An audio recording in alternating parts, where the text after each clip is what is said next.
Hello বন্ধুরা, আজকে thumbnail দেখে আপনারা বুঝতে পেরেছেন কিসের ভিডিও হচ্ছে।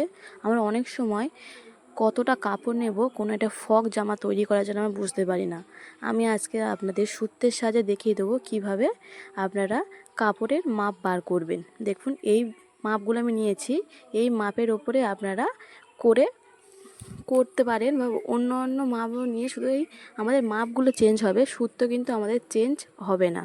তাই আমি দেখুন ফ্রকের মাপ আমরা বার করছি। সম্পূর্ণটা দেখলে আপনারা কাপড়ের মাপ বার করে ফেলবেন। দেখুন আমি মাপটা লিখে দিচ্ছি। ঝুল প্লাস 2 গুণ 2 প্লাস স্লিপ বা অথবা যেটাকে আমরা হাতা ঝুল বলে থাকি ওইটা। দেখুন এবারে ঝুলের মাপটা এখানে আমাদের রয়েছে, ভেঙে ভেঙে আমরা বার করবো। ঝুলের মাপ আমরা রয়েছে, দেখুন ঝুল আছে আমাদের 22 ইঞ্চি। প্রথমে আমি 22 লিখলাম, তার সঙ্গে যোগ 2 গুণ 2 প্লাস আর স্লিপ আছে 4, মানে 4টা লিখে নিলাম আমি।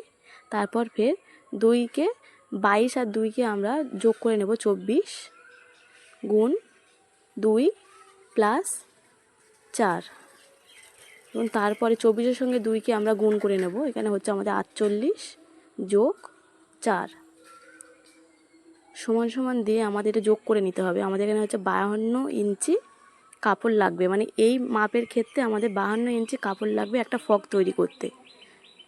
আপনারা চাইলে এইভাবে কাপড়ের মাপ আপনারা বাইর করে নিতে পারেন। দেখুন এইটা 52 ইঞ্চি কাপড় লাগবে, এই ঝুলের ওপর ভিত্তি করে, মানে এই মাপের উপর ভিত্তি করে 52 ইঞ্চি কাপড় আমাদের লাগছে।